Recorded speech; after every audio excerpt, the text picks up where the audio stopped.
ഓം നമോ നാരായണായ. ഓം നമോ നാരായണായ.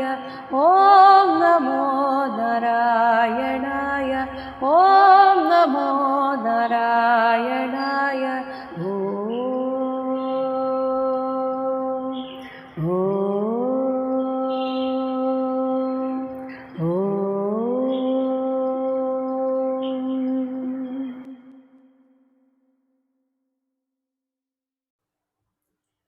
ഒരു ഗൃഹസ്ഥൻ ബ്രാഹ്മണനാണെങ്കിൽ, അതായത് ആ ആൾക്ക് യാഗം ചെയ്യുവാനുള്ള ആധികാരികമായ അർഹതയുണ്ടെങ്കിൽ ആ രീതിയിൽ അവർ ഭഗവാനെ ആരാധിക്കേണ്ടതാണ്. 16-ാമത്തെ ശ്ലോകം. യർഹി ആത്മനഃ അധികാരാദ്യാഃ സർവാഃ സ്യുഃ യജ്ഞസമ്പതഃ വൈതാനികേന വിധിന അഗ്നിഹോത്രാദിന യജേത്. അധികാരാദ്യാഃ, യാഗം ചെയ്യുവാനുള്ള ആധികാരികത മുതലായ സർവാഹ യജ്ഞസമ്പതഃ, എല്ലാ തരത്തിലുള്ള യജ്ഞവിഭവങ്ങളും ആത്മനഃ സ്യുഹു യർഹി, തനിക്ക് ഉണ്ട് എങ്കിൽ, വൈതാനികേന വിധിന, ഈ പറയുന്ന ശ്രൗത കൽപ്പസൂത്രങ്ങൾ, ഇതിലൊക്കെയാണ് യജ്ഞവിധികളെ കുറിച്ച് പറയുന്നത്. ആ പറയുന്നവയുടെ വിധിയോടെ, വിധിന അഗ്നിഹോത്രാദിന, അഗ്നിഹോത്രം തുടങ്ങിയ യജ്ഞകർമ്മത്താൽ സർവേശ്വരനെ യജേത്, ആരാധിക്കണം. അപ്പോൾ പൂജാകാര്യങ്ങളൊക്കെ വിധിയോടെ അറിയുന്നവർ ആ രീതിയിൽ തന്നെ ഭഗവാനെ പൂജിക്കണം. അല്ലാത്തവർക്ക് നാമജപം, സ്തോത്രാലാപനം, അല്ലാതെയുള്ള ഈ സ്വാധ്യായം, പുരാണ പാരായണം, മനനം, ഇങ്ങനെയൊക്കെയാണ് ഭഗവാനെ ആരാധിക്കേണ്ടത്. 17-ാമത്തെ ശ്ലോകത്തിൽ പറയുന്നത്, ശരിക്കും ഭഗവാനിൽ ഭക്തി ഉറച്ച ഒരു ബ്രാഹ്മണൻ എന്നതുകൊണ്ട് ഭഗവാനിൽ മനസ്സുറപ്പിച്ച് അങ്ങനെ പൂജ ചെയ്യാൻ അറിയുന്നവർ, അങ്ങനെ അവർ ഭഗവാന് സമർപ്പിക്കുന്ന നിവേദ്യങ്ങളിലാണ് ഭഗവാന് കൂടുതൽ താല്പര്യം എന്ന് പറയുന്നു. കാരണം ഇവിടെ ഭക്തി ഉറച്ചവൻ, ബ്രഹ്മത്തെ അറിഞ്ഞവൻ ബ്രാഹ്മണൻ എന്ന അർത്ഥത്തിലാണ് പറയുന്നത്. അതാണ് 17-ാമത്തെ ശ്ലോകം. നഹി അഗ്നിമുഖതഃ അയം ഭഗവാൻ സർവയജ്ഞഭുക് യുജ്യേത ഹവിഷാ രാജൻ യഥാ വിപ്രമുഖേ ഹുതൈഹി. ഹേ രാജൻ, സർവയജ്ഞഭുക്, സമസ്ത യജ്ഞങ്ങളുടെയും ഭോക്താവായ ഭഗവാൻ ശ്രീനാരായണൻ യഥാ, ഏതു പ്രകാരം, വിപ്രമുഖേ, ബ്രാഹ്മണമുഖത്തിൽ, ഹുതൈഹി, സമർപ്പിക്കപ്പെട്ട ഭോജ്യവസ്തുക്കളാൽ, യുജ്യേത, ആരാധിതനാകുന്നുവോ, അതുപോലെ സഹവൈ, അവിടുന്ന്, അഗ്നിമുഖതഃ, അഗ്നിമുഖത്ത് നിന്നുള്ള ഹവിഷ, ഹവിസ്സിനാൽ, നഹി, അത്രയും തൃപ്തനാകുന്നില്ല എന്നാണ് പറയുന്നത്. അതായത് ഒരു യാഗം ചെയ്തിട്ട് ഭഗവാനെ പ്രസാദിപ്പിക്കുന്നതിനേക്കാളും എളുപ്പമാണ് ഹൃദയശുദ്ധിയോടുകൂടെ ഒരു ഭക്തൻ അർപ്പിക്കുന്ന നിവേദ്യം. 18-ാമത്തെ ശ്ലോകം. തസ്മാത് ബ്രാഹ്മണ ദേവേഷു മർത്യാദിഷു യഥാ അർഹതഃ തൈഹി കാമ്യൈഹി യജസ്വ യേനം ക്ഷേത്രജ്ഞം ബ്രാഹ്മണാൻ അനോ. തസ്മാത്, അതുകൊണ്ട്, ബ്രാഹ്മണ ദേവേഷു മർത്യാദിഷു, ബ്രാഹ്മണരിലും ദേവന്മാരിലും മനുഷ്യർ മുതലായ സകല പ്രാണികളിലും, ക്ഷേത്രജ്ഞം, ആത്മാവായി സ്ഥിതി ചെയ്യുന്ന, ഏനം, ശ്രീഹരിയെ, അതായത് എല്ലാവരിലും ഇരിക്കുന്നത് ഭഗവാൻ തന്നെയാണ് എന്ന് മനസ്സിൽ ഓർത്തുകൊണ്ട് അവരവർ അർഹിക്കുന്ന രീതിയിൽ, ഈ പറഞ്ഞ വർഗത്തിലുള്ളവരൊക്കെ യഥാ അർഹതഃ, യോഗ്യതയ്ക്കനുസരിച്ച്, തൈഹി കാമേഹി, അവർ ഇഷ്ടപ്പെടുന്ന, അവർക്ക് വേണ്ടുന്ന വസ്തുക്കൾ കൊണ്ട് ഇവരെയെല്ലാം, ബ്രാഹ്മണരെയും ദേവന്മാരെയും മനുഷ്യരെയൊക്കെ, യജസ്വ, ആരാധിച്ചാലും. കാരണം ഇവരെ ആരാധിക്കുന്നതിലൂടെ യഥാർത്ഥ രൂപത്തിൽ, അതായത് ഭഗവാനാണ് ഇവരുടെയൊക്കെ ഉള്ളിൽ കുടികൊള്ളുന്നത് എന്ന ഭാവത്തിൽ ഇവരെ ആരാധിച്ചാൽ അത് ഭഗവാനെ ആരാധിക്കുന്നതിന് തുല്യമായി തീരും. 19-ാമത്തെ ശ്ലോകം. കുര്യാത് ആപരപക്ഷീയം മാസി പ്രൗഷ്ഠപദേ ദ്വിജഃ ശ്രാദ്ധം പിത്രോഹോ യഥാവിത്തം തദ് ബന്ധൂനാം ച വിത്തവാൻ. ദ്വിജഃ, ദ്വിജത്വമുള്ളവൻ, വിത്തവാൻ, ധനികനാണെങ്കിൽ, യഥാവിത്തം അവന് ഉള്ളതനുസരിച്ച്, ധനമുള്ളതനുസരിച്ച്, പിത്രോഹോ തൻ്റെ അന്തരിച്ച മാതാപിതാക്കൾക്കും, തത് ബന്ധൂനാംച അവരോട് അടുത്ത ബന്ധമുള്ള, അതായത് ആ മാതാപിതാക്കളുമായി അടുത്ത് ബന്ധമുള്ള എന്ന് വെച്ചാൽ അച്ഛൻ്റെ അച്ഛൻ, അച്ഛൻ്റെ അമ്മ, ഇപ്പുറത്ത് അമ്മയുടെ അമ്മ, അമ്മയുടെ അച്ഛൻ, ഇങ്ങനെ ഇവരുടെ ഈ ഒരു പിതൃഗണങ്ങൾക്കും പ്രൗഷ്ഠപദേ ഭാദ്രപദ മാസത്തിൽ, കന്നിമാസത്തിൽ, ആപരപക്ഷീയം കൃഷ്ണപക്ഷത്തിൽ നിർവഹിക്കേണ്ടുന്ന ശ്രാദ്ധം, മഹാളയ ശ്രാദ്ധം എന്ന ശ്രാദ്ധത്തെ കുരിയാത് ചെയ്തു കൊള്ളണം. അപ്പോൾ ഇത് കുറച്ച് പണം വേണ്ടുന്നതാണ് എന്നതിനാലാണ് ധനികനാണെങ്കിൽ എന്ന് പ്രത്യേകിച്ച് പറഞ്ഞത്. ഇനി ഇതേപോലുള്ള ശ്രാദ്ധം, തർപ്പണം എന്നിവ ചെയ്യാൻ വളരെ ഉത്തമമായ മാസങ്ങൾ അല്ലെങ്കിൽ സമയങ്ങൾ ഏതൊക്കെയാണെന്ന് പറയുന്നു 20-ാമത്തെ ശ്ലോകം. അയനെ വിഷുവേ കുര്യാത് വ്യതീപാദേ ദിനക്ഷയേ ചന്ദ്രാദിത്യ ഉപരാഗേച്ച ദ്വാദശി ശ്രവണേഷു ച. അയനെ ദക്ഷിണായനം തുടങ്ങുന്ന കർക്കിടക സംക്രമത്തിലും ഉത്തരായണം തുടങ്ങുന്ന മകരസംക്രമത്തിലും, അതാണ് അയനെ എന്നതുകൊണ്ട് ഉദ്ദേശിച്ചത്. ഇനി വിഷുവേ, വിഷു ശരിക്കും 2 തവണ വരുന്നുണ്ട്. പക്ഷെ നമ്മൾ സാധാരണയായി മേടത്തിലാണ് ഈ വിഷു ആഘോഷിക്കുന്നത് എന്ന് മാത്രമേ ഉള്ളൂ. സത്യത്തിൽ 2 സംക്രമം വിഷു ആണ്.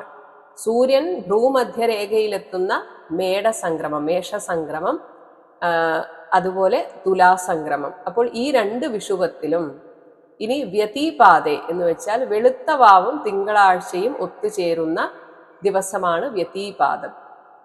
ദിനക്ഷയെ എന്ന് പറയുന്നത് ഈ പക്ഷത്തിന്റെ അവസാന ദിവസത്തിലെ പഞ്ചദശി, അതായത് കറുത്ത പക്ഷം അവസാനിക്കുമ്പോൾ ആ പഞ്ചദശിയുണ്ട്, അതിൻ്റെ അവസാന ദിവസം, അവസാനത്തെങ്കിലും ചന്ദ്ര ആദിത്യ ഉപരാഗേച്ച ചന്ദ്രസൂര്യന്മാരുടെ ഗ്രഹണ സമയത്തും ദ്വാദശി ശ്രവണേഷു ച ദ്വാദശിയോടുകൂടി തിരുവോണം നക്ഷത്രങ്ങൾ വരുന്ന ദിവസങ്ങളിലും ഈ പറയുന്ന ശ്രാദ്ധം, തർപ്പണം ഇവ കുരിയാത്ത് ഇത് ചെയ്യേണ്ടതാകുന്നു. കർക്കിടക സംക്രമം, മകരസംക്രമം, പിന്നെ വിഷു, 2 വിഷു ഉണ്ട്, മേടസംക്രമം, തുലാസംക്രമം, ഇങ്ങനെയൊക്കെയുള്ള വിശേഷ ദിവസങ്ങളിൽ പ്രത്യേകമായിട്ട് ശ്രാദ്ധം, തർപ്പണം ഇവ ചെയ്യണം. 21-ാമത്തെ ശ്ലോകം. തൃതീയായാം ശുക്ലപക്ഷേ നവമ്യാം അഥ കാർത്തികേ ചതസൃഷു അപി അഷ്ടകാസു ഹേമന്തേ ശിശിരേ തഥാ. അഥ ഇതിനും പുറമെ ശുക്ലപക്ഷേ വൈശാഖ ശുക്ലപക്ഷത്തിൽ വരുന്ന, വൈശാഖ മാസം പൊതുവെ ഏപ്രിൽ മെയ് മാസങ്ങളാണ്, അതിൽ മുഴുവനല്ല 30 ഏകദേശം ദിവസം. ആ വൈശാഖ ശുക്ലപക്ഷത്തിൽ വരുന്ന തൃതീയായാം അക്ഷയ തൃതീയയിലും കാർത്തിക മാസത്തിലെ നവമ്യാം വെളുത്ത പക്ഷത്തിലെ നവമിയിലും തഥാ ഹേമന്തേ ശിശിരേ ഇതുപോലെ ഹേമന്തത്തിലും ശിശിരത്തിലും വരുന്ന ചതസൃഷു അഷ്ടകാസു അപി 4 അഷ്ടകാകാലങ്ങൾ, അതായത് ഏകദേശം ധനു, മകരം, കുംഭം, മീനം ഈ ചന്ദ്രമാസങ്ങളിൽ ഓരോന്നിലും കറുത്ത പക്ഷത്തിലെ സപ്തമി, അഷ്ടമി, നവമി എന്നീ 3 തിഥികളാണത്രേ അഷ്ടകാകാലങ്ങൾ. ഇത് ചിലരുടെ അഭിപ്രായത്തിൽ വേറെയുമാണെന്ന് പറയുന്നുണ്ട്. എന്തായാലും ഇങ്ങനെയുള്ള ദിവസങ്ങളിലും ശ്രാദ്ധാദികൾ ചെയ്യണം. അപ്പോൾ പിതൃശ്രാദ്ധത്തിന് വളരെയധികം പ്രാധാന്യമാണ് ഒരു ഗൃഹസ്ഥനെ സംബന്ധിച്ച് ഉള്ളത് എന്നത് നമ്മൾ വളരെയധികം ശ്രദ്ധിക്കേണ്ടതാണ്. സത്യത്തിൽ ഇവിടെ ദേവനെ ആരാധിക്കണം എന്നതിനേക്കാളും കൂടുതൽ പ്രാധാന്യം കൊടുക്കുന്നത് പിതൃക്കളെ ആരാധിക്കണം എന്നിടത്താണ്. കാരണം അവരുടെ അനുഗ്രഹം നമ്മുടെ ഈ ഭൂമിയിലെ ലൗകിക ജീവിതത്തിന് വളരെയധികം പ്രാധാന്യമുണ്ട് എന്നാണ് അതുകൊണ്ട് അർത്ഥമാക്കുന്നത്. 22-ാമത്തെ ശ്ലോകം. മാഘേച്ച സിത സപ്തമ്യാം മഘാരാകാസ സമാഗമേ രാകയാസ അനുമത്യാവ മാസഋക്ഷാണി യുതാന്യപി. മഘാരാകാസമാഗമം, മകം നക്ഷത്രം പൂർണ്ണചന്ദ്രനോട് ചേരുന്ന പൗർണമി നാളിലും, ഇനി എപ്പോഴൊക്കെ രാഗ എന്ന പൂർണ്ണചന്ദ്രൻ പൗർണമി വരുന്നോ അപ്പോഴും, അനുമത്യാവ ഇനിയിപ്പോൾ ന്യൂന പൗർണമിയോടെയോ വരുന്ന മാസഋക്ഷാണി മാസനക്ഷത്രങ്ങൾ യുതാനി ഒത്തുചേർന്നിട്ട് എപ്പോൾ ഉണ്ടാകുന്നുവോ അപ്പോഴും ശ്രാദ്ധാദികൾ ചെയ്യണം. സാധാരണ അമാവാസികൾക്ക് ശ്രാദ്ധാദികൾ ചെയ്യണം എന്ന് പറയും. എന്നാൽ അതേപോലെ പൗർണമി നാളിലും ചെയ്യണം എന്നാണ് ഇവിടെ പറയുന്നത്. 23-ാമത്തെ ശ്ലോകം. ദ്വാദശ്യാം അനുരാധാ സ്യാത് ശ്രവണഃ തിസ്ര ഉത്തരാഃ തിസൃഷു ഏകാദശി വാ അസു ജന്മഋക്ഷ ശ്രോണയോഗയുഗ്. അനുരാധ അനിഴമോ ശ്രവണഃ തിരുവോണമോ ഉത്തരാഹ തിസ്രഹ ഉത്രം ഉത്രാടം ഉത്രട്ടാതി ഈ 3 നക്ഷത്രങ്ങളിൽ ഒന്നോ ദ്വാദശ്യാം സ്യാത് ദ്വാദശിയിൽ വരുമ്പോഴും അല്ലെങ്കിൽ അസു തിസൃഷു ഈ 3 നക്ഷത്രങ്ങളിൽ ഏതെങ്കിലും ഒന്നിൽ ഏകാദശിവ ഏകാദശി വരുമ്പോഴോ ജന്മഋക്ഷ ശ്രോണയോഗയുക്ക് താൻ ജനിച്ച നക്ഷത്രമോ തിരുവോണമോ ചേർന്ന ദിവസം ഉണ്ടാകുമ്പോഴും ഈ പറയുന്ന ശ്രാദ്ധാദി കർമ്മങ്ങൾ ചെയ്യണം. ഇനി ഈ പറഞ്ഞ കാലഘട്ടങ്ങളൊക്കെ തന്നെ ഈ പറഞ്ഞ സമയങ്ങളൊക്കെ എല്ലാതരം പുണ്യകർമ്മങ്ങൾക്കും ശ്രേഷ്ഠമാണെന്ന് പറയുന്നു. 24-ാമത്തെ ശ്ലോകം.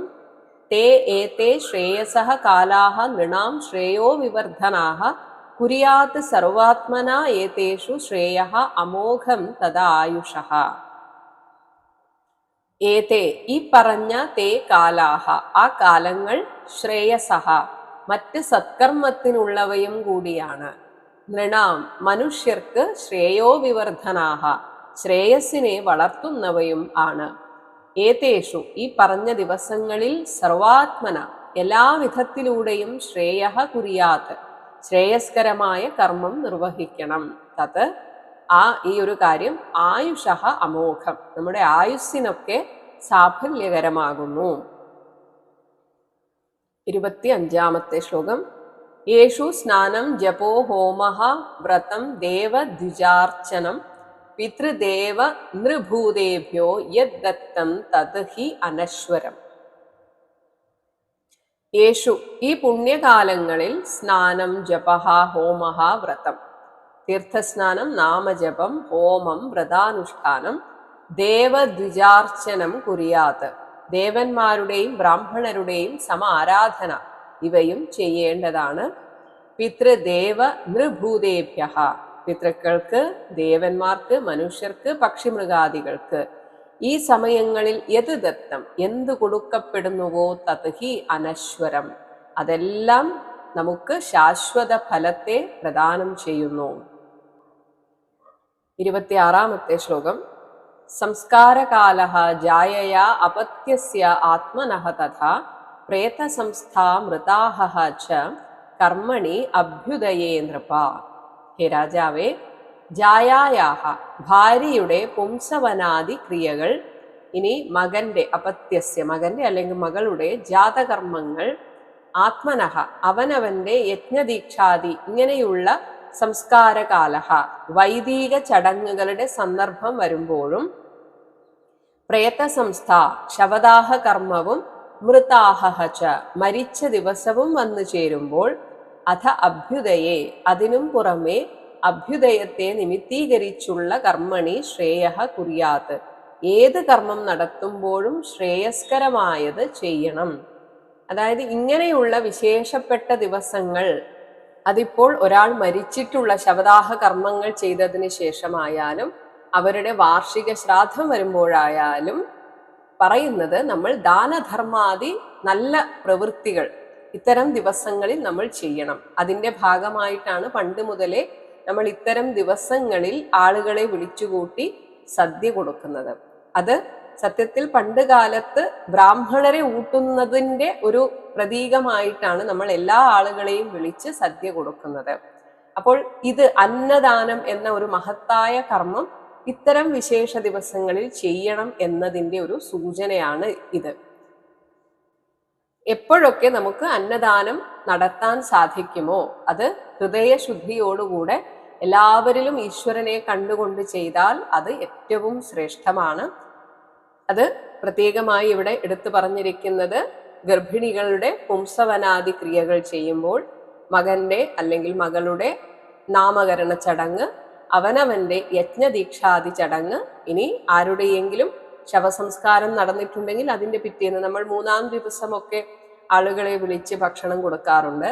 ഇനി അല്ലെങ്കിൽ വാർഷിക ശ്രാദ്ധത്തിന് ഈ സമയത്തൊക്കെ ആർക്കെങ്കിലുമൊക്കെ ഭക്ഷണം കൊടുത്തിരിക്കണം, ഒപ്പം ദാനവും കൊടുത്തിരിക്കണം. ഇതൊക്കെയാണ് പുണ്യകർമ്മങ്ങളായിട്ട് ഇവിടെ പറഞ്ഞിരിക്കുന്നത്. ഇത് ഒരു ഗൃഹസ്ഥന്റെ ശ്രേയസ്സിന് ഉത്തമമാണെന്ന് പറയുന്നു.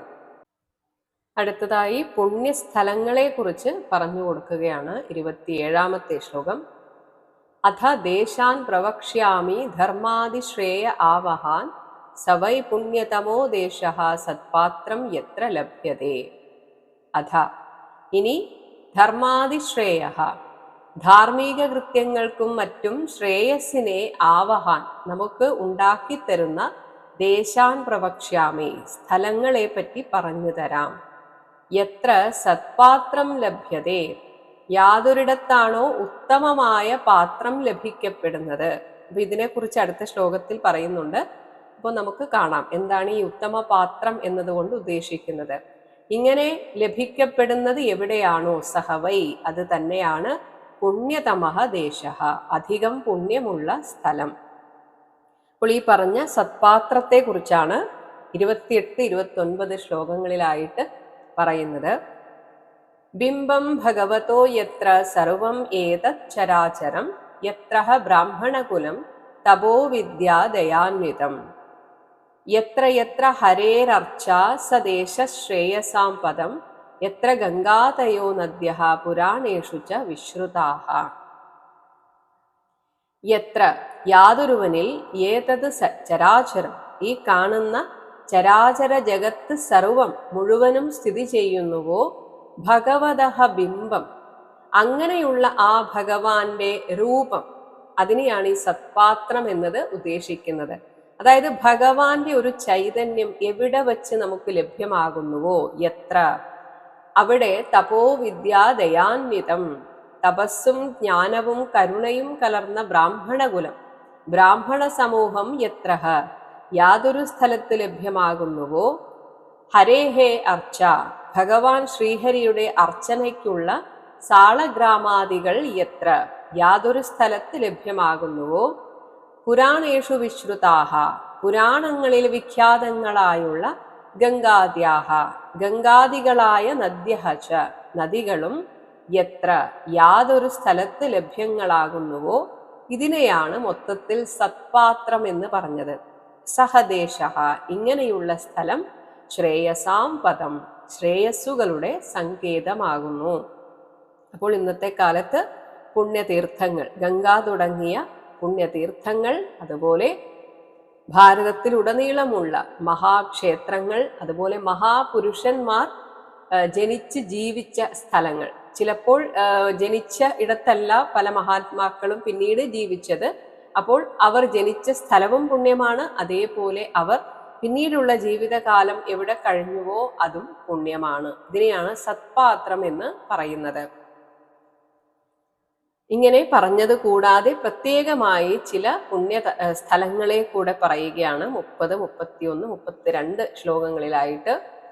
സരാംസി പുഷ്കരാദീനി ക്ഷേത്രാണി അർഹാശ്രിതാനി ഉത കുരുക്ഷേത്രം ഗയശിര പ്രയാഗഃ പുലഹാശ്രമഃ നൈമിഷം ഫാൽഗുനം സേതുഃ പ്രഭാസഃ അധ കുശസ്ഥലി വാരാണസി മധുപുരി പമ്പ ബിന്ദുസരഃ തഥാ നാരായണാശ്രമോ നന്ദ സീതാരാമ ആശ്രമാദയഃ സർവേ കുല അചലാഃ രാജൻ മഹേന്ദ്ര മലയാദയഃ ഏതേ പുണ്യതമാഃ ദേശാഃ ഹരേഃ അർച്ചാശ്രിതാഃശ്ചയേ.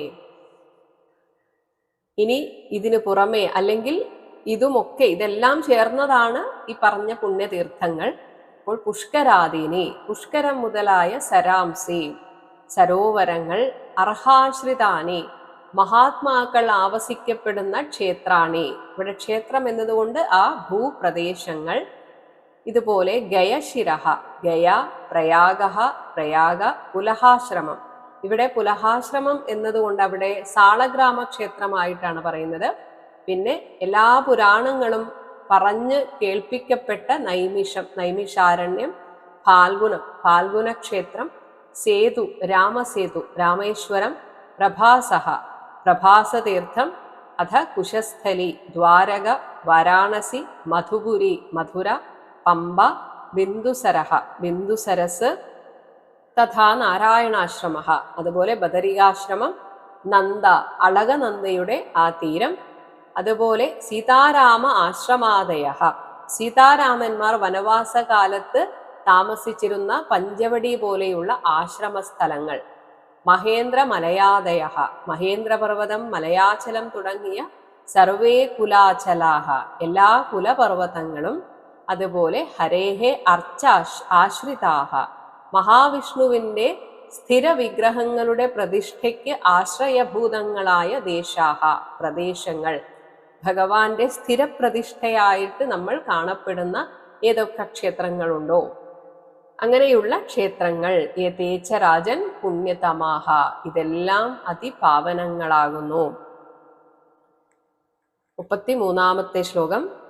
ഏതാൻ ദേശാൻ നിഷേവേത ശ്രേയസ്കാമഃ ഹി അഭീക്ഷ്ണശഃ ധർമ്മഃ ഹി അത്ര ഈഹിതഃ പുംസാം സഹസ്ര അധിഫലോദയഃ. ശ്രേയസ്കാമഃ ശ്രേയസ്സിനെ ആഗ്രഹിക്കുന്നവൻ, ഏതാൻ ദേശാൻ ഹി ഈ പറഞ്ഞ ദേശങ്ങളിലെല്ലാം, അഭീക്ഷ്ണശഃ അടിക്കടി നിഷേവേത സന്ദർശിക്കേണ്ടതാണ്. എന്തെന്നാൽ അത്ര ഈഹിതഃ ധർമ്മഃ ഇവിടങ്ങളിൽ മഹാത്മാക്കളാൽ അനുഷ്ഠിക്കപ്പെട്ട പുണ്യകർമ്മം, അപ്പോൾ അതിൻ്റെ ഊർജം അവിടെയുണ്ട്. അത് ഇനി പോകുന്ന നൃണാം മനുഷ്യർക്ക് സഹസ്രാധിഫലോദയ 1000 മടങ്ങിലേറെ ഫലസിദ്ധി ഉണ്ടാക്കുന്നതാണ്. അപ്പോൾ ഗൃഹസ്ഥധർമ്മത്തിലെ പ്രധാനപ്പെട്ട ഒന്നാണ് തീർത്ഥാടനം. അത് മാസത്തിൽ ഒരു തവണയെങ്കിലും പറ്റിയാൽ എല്ലാവരും ചെയ്തിരിക്കണം എന്നാണ് പറയുന്നത്. ഇനി ഭഗവാൻ ശ്രീഹരിയെ പൂജിക്കുന്നതും യജിക്കുന്നതും പ്രാർത്ഥിക്കുന്നതും തന്നെ എല്ലാ സത്പാത്രത്തിൻ്റെയും കൂടിച്ചേരലായി കണക്കാക്കാവുന്നതാണ്. കാരണം ഈ ചരാചരത്തിൻ്റെയും സ്ഥിതി പരിപാലകനാണ് ഭഗവാൻ മഹാവിഷ്ണു. അതുകൊണ്ട് 34-ാമത്തെ ശ്ലോകം. പാത്രം തു അത്ര നിരുക്തം വൈ കവിഭിഃ പാത്രവിത്തമൈഃ ഹരിഃ ഏവ ഏക ഉർവീശ യന്മയം വൈ ചരാചരം.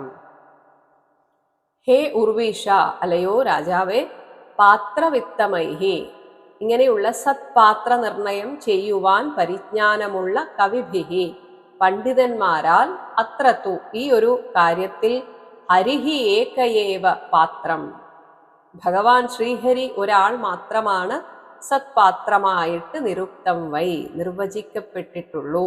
എന്തെന്നാൽ ചരാചരം തന്മയം വൈ ഈ സ്ഥാവര ജംഗമ ജഗത്ത് എന്നത് ആ ഭഗവാനാണല്ലോ. അപ്പോൾ ഇതുകൊണ്ടാണല്ലോ ഈ രാജസൂയ യാഗത്തിന്റെ തുടക്കത്തിൽ ഭഗവാൻ കൃഷ്ണൻ എല്ലാവരാലും സമ്മതനായിട്ട് അഗ്രപൂജക്ക് ആദ്യത്തെ പൂജയ്ക്ക് അർഹനായത് എന്ന് പറയുന്നു. 35-ാമത്തെ ശ്ലോകം. ദേവർഷി അർഹത്സു വൈ സത്സു തത്ര ബ്രഹ്മാത്മജാദിഷു രാജൻ യദഗ്രപൂജായാം മതഃ പാത്രതയാ അച്യുതഃ. ഹേ രാജാവേ, തത്ര ഈ രാജസൂയത്തിൽ വെച്ച് ദേവർഷി അർഹസു ദേവന്മാരും ഋഷിമാരും ഇങ്ങനെ ഒരുപാട് പേർ ഇവിടെ സന്നിഹിതനായിരുന്നു. ബ്രഹ്മാത്മജാദിഷു ബ്രഹ്മപുത്രന്മാരായ സനകാദികളും മറ്റും സത്സു സന്നിഹിതരായിരിക്കെ, യത് യാതൊന്നു ഹേതുവായിട്ടാണോ അഗ്രപൂജായാം അഗ്രപൂജയിങ്കൽ പാത്രതയാ അർഹൻ എന്ന നിലയ്ക്ക് അച്യുതഹമതഃ സാക്ഷാൽ ശ്രീകൃഷ്ണ ഭഗവാൻ സമ്മതനായത്. ഇനി ശ്രീകൃഷ്ണ പൂജ അല്ലെങ്കിൽ ഭഗവാനെ പൂജിക്കുന്നത് എങ്ങനെയാണ് സർവസമ്മതമായി തീരുന്നത് എന്നതിനെ കുറിച്ച് പറയുന്നു. 36-ാമത്തെ ശ്ലോകം. ജീവരാശിഭിഃ ആകീർണഃ അണ്ഡകോശാഘ്രിപോ മഹാൻ തന്മൂലത്വാത് അച്യുത ഇജ്യ സർവജീവാത്മതർപ്പണം. ജീവരാശിഭിഃ ആകീർണഃ ജീവരാശികളാൽ അഭിവ്യാപ്തമായിട്ട് യാതൊരു മഹാൻ ബൃഹതാകാരമായുള്ള അണ്ഡകോശാഘ്രിപഃ ബ്രഹ്മാണ്ഡ കടാഹം എന്നത് ഒരു വൃക്ഷമാണെങ്കിൽ അതിൻ്റെ നാരായ വേരാണ് ഭഗവാൻ. അതാണ് തന്മൂലത്വാത്. അങ്ങനെയൊരു ബ്രഹ്മകടാഹം ഇവിടെ ഉണ്ടാകാൻ കാരണമായ ബീജസ്വരൂപനാണ് ഭഗവാൻ. അങ്ങനെയുള്ള അച്യുത ഇജ്യ ഭഗവാനുള്ള പൂജ സർവജീവാത്മതർപ്പണം, സകല ജീവന്മാർക്കും അവനവനും തൃപ്തികരമായിട്ട് ഭവിക്കുന്നു. ഭഗവാൻ ഒരാളെ പൂജിച്ചാൽ എല്ലാവരെയും പൂജിച്ചതിന് തുല്യമാകുന്നു.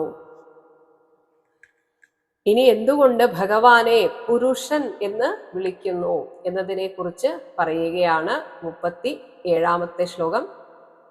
പുരാണി അനേന സൃഷ്ടാനി നൃ തിര്യക് ഋഷി ദേവതാഹ ചേതേ ജീവേന രൂപേണ പുരേഷു പുരുഷോ ഹി അസൗ. അനേന ഈ ശ്രീകൃഷ്ണ പരമാത്മാവിനാൽ നൃ തിര്യക് ഋഷി ദേവതാഹ, അതായത് നമ്മളൊക്കെ ഓരോ രൂപങ്ങളാണ് അഥവാ പുരങ്ങളാണ്. ഒരു കെട്ടിടങ്ങൾ പോലെയാണ് നമ്മുടെയൊക്കെ ശരീരം. അതാണ് മനുഷ്യർ, പക്ഷിമൃഗാദികൾ, ഋഷിമാർ, ദേവന്മാർ. ഈ ആകൃതിയിലുള്ള പുരാണി പുരങ്ങൾ, ദേഹങ്ങൾ സൃഷ്ടാനി സൃഷ്ടിക്കപ്പെട്ടു. അതിലേക്ക് അസൗ ഈ ശ്രീകൃഷ്ണ പരമാത്മാവ് ജീവേന രൂപേണ ജീവനെന്ന രൂപത്തോടെ ആ പുരേഷു ശേതേ പുരങ്ങളിൽ ശയിക്കുന്നു. ഹി അതിനാൽ, പുരി ശേതേ പുരത്തിൽ ശയിക്കുന്നവൻ എന്ന അർത്ഥത്തിൽ പുരുഷഃ പുരുഷൻ എന്ന പേരുണ്ടായി. ഇങ്ങനെ എല്ലാ പുരങ്ങളിലും, അതായത് പക്ഷിമൃഗാദികളിലും മനുഷ്യരിലും എല്ലാം ഈശ്വരനുണ്ട്. പക്ഷെ എങ്കിലും ഈ വിശേഷ ബുദ്ധി ഉള്ള രീതിയിൽ ഇതിനൊരു ഏറ്റക്കുറച്ചിലുകൾ ഉണ്ട് എന്ന് പറയുകയാണ് 38 ശ്ലോകം. തേഷു യേഷു ഭഗവാൻ രാജൻ താരതമ്യേന വർത്തതേ തസ്മാത് പാത്രം ഹി പുരുഷോ യാവാൻ ആത്മാ യഥാ ഈയത്തെ. ഹേ രാജൻ, തേഷു യേഷു ഇങ്ങനെ പറഞ്ഞ് ഇവരിലെല്ലാം ഭഗവാൻ താരതമ്യേന വർത്തതേ, അതായത് എല്ലാവരിലും ഭഗവാന്റെ ആ ഒരു പ്രകാശം ഒരുപോലെയല്ല. പക്ഷിമൃഗാദികളിൽ വളരെ കുറവാണ്. അതാണ് ന്യൂനാധിക ഭാവത്തോടെയാണ് ആ ശ്രീഹരി എല്ലാവരിലും വർത്തിക്കുന്നത്. എന്നാൽ വിശേഷ ബുദ്ധിയുള്ള മനുഷ്യനിൽ താരതമ്യേന കുറച്ചുകൂടെ കൂടുതലാണ്. അതുകൊണ്ട് തസ്മാത് പുരുഷഃ പാത്രം ഹി, ഓരോ മനുഷ്യനും പക്ഷിമൃഗാദികളെ അപേക്ഷിച്ച് സത്പാത്രമാണ് എന്ന് നിശ്ചയം. ഇനി അതിലും വിശേഷിച്ച് മനുഷ്യരിലും ഈശ്വരനെ അറിഞ്ഞനുഭവിച്ച് അങ്ങനെ ആത്മാവ് എത്രത്തോളം യാവത്ത് യഥാ ഈയതേ അവരുടെ ഉള്ളിൽ പ്രകാശിക്കുന്നതായിട്ട് അവർക്കും ബോധ്യം വരുന്നുവോ, അങ്ങനെ ബോധ്യം വരാൻ കാരണമാകുന്നത് അവരുടെ ഉള്ളിലെ അജ്ഞാനം നീങ്ങുന്നത് കൊണ്ടാണ്. അങ്ങനെ നീങ്ങുന്നത് കൊണ്ട് അവർ സ്വയമേവ പ്രകാശിക്കുന്നു. അങ്ങനെ പ്രകാശിക്കുന്ന ഗുരുക്കന്മാരൊക്കെ കൂടുതൽ വിശേഷപ്പെട്ട പാത്രങ്ങളാണ്, അതായത് ആരാധനയ്ക്ക് അർഹരാണ്. അപ്പോൾ ഇവിടെ ഈ ക്ഷേത്രങ്ങളും വിഗ്രഹ ആരാധനയുമൊക്കെ ഈ ത്രേതായുഗത്തിന് ശേഷമാണത്രേ വന്നത്. ഇങ്ങനെ പരസ്പരം മനുഷ്യരായാലും ഈ ലോകത്തുള്ള എല്ലാ ജീവജാലങ്ങളിലും ഈശ്വരനെ കണ്ടുകൊണ്ട് ആരാധിക്കാൻ സാധിക്കുമായിരുന്നെങ്കിൽ സത്യത്തിൽ വിഗ്രഹാരാധനയുടെ ആവശ്യമില്ലായിരുന്നു. മാത്രമല്ല ഇവിടെ നാരദ മഹർഷി പറയുന്നു, കൃതയുഗത്തിൽ ഈ വിഗ്രഹാരാധന ഇല്ലായിരുന്നു. കാരണം അന്ന് മനുഷ്യർ ഇതുപോലെ പരസ്പരം ഈശ്വരനായി കണ്ട് ആരാധിച്ചിരുന്നു. എന്നാൽ ത്രേതായുഗങ്ങളിൽ മനുഷ്യർക്ക് പരസ്പരമുള്ള ഒരു വിശ്വാസത്തിന് ഭംഗം സംഭവിച്ചപ്പോഴാണ് ഈ വിഗ്രഹാരാധനയിലേക്ക് വന്നത്. അതാണ് 39 ശ്ലോകം.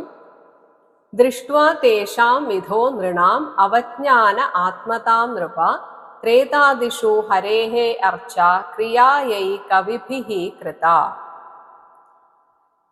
ഹേ നൃപ, അല്ലയോ രാജാവേ, ത്രേതാദിയുഗങ്ങളിൽ തേഷാം നൃണാം മനുഷ്യർക്കിടയിൽ മിഥഃ അന്യോന്യം അവജ്ഞാനാത്മതാം ഒരു തിരസ്കാര മനോഭാവം വന്നകപ്പെട്ടത് കണ്ടിട്ട്, ദൃഷ്ട്വാ അങ്ങനെ കണ്ടപ്പോൾ ക്രാന്തദർശികളായ ഋഷിമാർ മനസ്സിലാക്കി, ഇങ്ങനെയാകുമ്പോൾ ഈ മനുഷ്യരെ ഈശ്വരനായി കാണാൻ പറ്റാതെ വന്നാൽ ആളുകൾക്ക് പിന്നെ ആരാധിക്കാൻ ഒരു അടിസ്ഥാനമില്ലാതായി പോകും. അങ്ങനെ ക്രാന്തദർശികളായ മാമുനിമാരാൽ ക്രിയായൈ പൂജാകർമ്മത്തിനു വേണ്ടി ആദ്യമൊക്കെ അർച്ചാകൃത സാളഗ്രാമാദി പ്രതിമകളാണ് ഏർപ്പെടുത്തപ്പെട്ടത്. പിന്നീട് അത് കരിങ്കല്ലിൽ കൊത്തിയ പ്രതിമകളായും തടിയിൽ കൊത്തിയ പ്രതിമകളായും മാറുകയായിരുന്നു. അപ്പോൾ മനുഷ്യരിൽ പരസ്പരമുള്ള ആ വിശ്വാസമില്ലായ്മയും അതുപോലെ പരസ്പരം തിരസ്കരിക്കാൻ തുടങ്ങിയതുമാണ് വിഗ്രഹാരാധനയ്ക്ക് വഴിവെച്ചത് എന്ന് പറയുകയാണ്. അപ്പോഴും നാരദ മഹർഷി ഒരു കാര്യം ഓർമ്മിപ്പിക്കുകയാണ്. വിഗ്രഹാരാധനയിലൂടെ ഹരിയെ ആരാധിക്കാമെങ്കിലും അതിൻ്റെ കൂടെ മനുഷ്യരെയും ഈശ്വരനായി കാണണം. ഒന്നുമില്ലെങ്കിലും മറ്റുള്ളവരെ നിന്ദിക്കാതെയെങ്കിലും ഇരിക്കണം, അല്ലെങ്കിൽ പ്രയോജനമില്ല. 40-ാമത്തെ ശ്ലോകം. തതഃ അർച്ചായാം ഹരിം കേചിത് സംശ്രദ്ധായ സപര്യയ ഉപാസ്താ അപി ന അർത്ഥദാ പുരുഷദ്വിഷാം.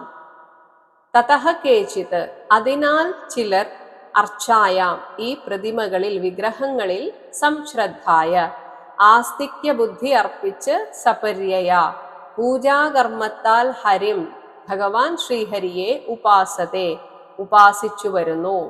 എങ്കിലും ഉപാസ്ത അപി ഇങ്ങനെ ഉപാസിക്കാൻ ഒരു വഴിയുണ്ടെങ്കിലും ഇങ്ങനെയുള്ള വിഗ്രഹാരാധന പുരുഷദ്വിഷാം മനുഷ്യരെ ദ്വേഷിക്കുന്നവർക്ക് ന അർത്ഥത ഒരു തരത്തിലുള്ള സിദ്ധിയെയും കൊടുക്കുകയില്ല. അതാണ് ആദിയുഗത്തിൽ, കൃതയുഗത്തിൽ വിഗ്രഹപൂജ ഉണ്ടായിരുന്നില്ല. അവർ മനുഷ്യരെ തന്നെ പരസ്പരം ഈശ്വരാർപ്പണ ബുദ്ധ്യ ആരാധിച്ചു വന്നു. എന്നാൽ ത്രേതായുഗത്തിന്റെ ആരംഭത്തോടുകൂടി മനുഷ്യർക്കിടയിൽ അന്യോന്യം തിരസ്കാര മനോഭാവം വളർന്നു വരികയാൽ സഹജീവികളിലൂടെയുള്ള ആരാധനയ്ക്ക്, ഈശ്വരാരാധനയ്ക്ക് ഭംഗം നേരിട്ടപ്പോഴാണ് ഋഷീശ്വരന്മാർ ഈശ്വരാരാധനയ്ക്ക് പ്രതിമകൾ ഏർപ്പെടുത്തിയത്. പക്ഷെ അപ്പോഴും മനുഷ്യരെ ദ്വേഷിക്കുന്നവർക്ക് ഈ വിഗ്രഹാരാധനയും യാതൊരു പ്രയോജനവും ചെയ്യുകയില്ല. ഇനി പറയുന്നു, ഭഗവാനെ അടുത്തറിയുന്ന ബ്രാഹ്മണരാണ് മനുഷ്യരിൽ വെച്ച് ഏറ്റവും ശ്രേഷ്ഠരായിട്ടുള്ളത്. അതാണ് 41-ാമത്തെ ശ്ലോകം. പുരുഷേഷു അപി രാജേന്ദ്രാസു പാത്രം ബ്രാഹ്മണം വിദുഹു തപസാ വിദ്യയാ തുഷ്ട്യാ ധത്തേ വേദം ഹരേഹേ തനും. ഹേ രാജേന്ദ്ര, പുരുഷേഷു അപി ഇനി മനുഷ്യരുടെ ഇടയിൽ കൂടി ബ്രാഹ്മണം സുപാത്രം വിദുഹു ബ്രാഹ്മണനെ സത്പാത്രമായിട്ട് അറിയുന്നു. അത് പൂണൂലിട്ട ബ്രാഹ്മണൻ എന്ന അർത്ഥത്തിലല്ല. തപസാ വിദ്യയാ തപസ്സുകൊണ്ടും വിദ്യ കൊണ്ടും തുഷ്ട്യ മനസ്സന്തുഷ്ടി കൊണ്ടും, ഇങ്ങനെയൊക്കെ ഏതൊരു മനുഷ്യനുണ്ടോ അവൻ ബ്രാഹ്മണൻ. അങ്ങനെയാണ് മനസ്സിലാക്കേണ്ടത്. ഇങ്ങനെയുള്ളവർ ഹരേഹേ തനും ശ്രീഹരിയുടെ ശരീരമായ വേദം ധത്തേ വേദത്തെ ധരിക്കുന്നവരാണ്. അതുകൊണ്ട് അവർ മനുഷ്യരിൽ ശ്രേഷ്ഠരാകുന്നു. ഇതുകൊണ്ടാണ് ബ്രാഹ്മണരെ സാക്ഷാൽ ശ്രീകൃഷ്ണ ഭഗവാൻ പോലും പൂജിക്കുന്നത് എന്ന് പറയുന്നു. 42-ാമത്തെ ശ്ലോകം. നനു അസ്യ ബ്രാഹ്മണാഹ രാജൻ കൃഷ്ണസ്യ ജഗദാത്മനഃ പുനന്തഃ പാദരജസാ ത്രിലോകീം ദൈവതം മഹത്. ഹേ രാജൻ, ത്രിലോകീം 3 ലോകത്തെയും തങ്ങളുടെ പാദരജസ പാദപാംസുക്കളാൽ പുനന്തഃ ശുദ്ധീകരിക്കുന്ന ബ്രാഹ്മണാഹ ബ്രാഹ്മണന്മാർ ജഗദാത്മനഃ അസ്യ കൃഷ്ണസ്യ വിശ്വസ്വരൂപനായ ഭഗവാൻ കൃഷ്ണന് മഹദ്ദൈവതം നനു സർവോത്തമമായ ഇഷ്ടദൈവമല്ലേ. ഈ രാജസൂയ യാഗത്തിന്റെ തുടക്കത്തിൽ അവിടെ വന്ന ബ്രാഹ്മണരെ മുഴുവൻ കാൽ കഴുകിച്ച് അവരെ സ്വീകരിച്ചത് ഭഗവാനാണ്. അപ്പോൾ ഭഗവാൻ എത്രത്തോളം ബ്രാഹ്മണരെ പൂജിക്കുന്നു എന്നതിൽ നിന്ന് തന്നെ അവരുടെ മഹത്വം മനസ്സിലായില്ലേ എന്ന ഈ ഒരു ചോദ്യത്തോടു കൂടെയാണ് 14-ാമത്തെ അധ്യായം അവസാനിക്കുന്നത്. ഇതി ശ്രീമദ് ഭാഗവതേ മഹാപുരാണേ പാരമഹംസ്യാം സംഹിതായാം സപ്തമസ്കന്ധേ സദാചാര നിർണയോ ചതുർദശോ അധ്യായഃ. സർവത്ര ഗോവിന്ദ നാമ സങ്കീർത്തനം ഗോവിന്ദ ഗോവിന്ദ. ഹരേ രാമ ഹരേ രാമ ഹരേ രാമ രാമ ഹരേ കൃഷ്ണ ഹരേ കൃഷ്ണ ഹരേ കൃഷ്ണ കൃഷ്ണ ഹരേ രാമ ഹരേ രാമ ഹരേ രാമ രാമ ഹരേ കൃഷ്ണ ഹരേ കൃഷ്ണ ഹരേ കൃഷ്ണ കൃഷ്ണ ഹരേ രാമ രാമ ഹരേ കൃഷ്ണ കൃഷ്ണ ഹരേ രാമ രാമ ഹരേ കൃഷ്ണ കൃഷ്ണ.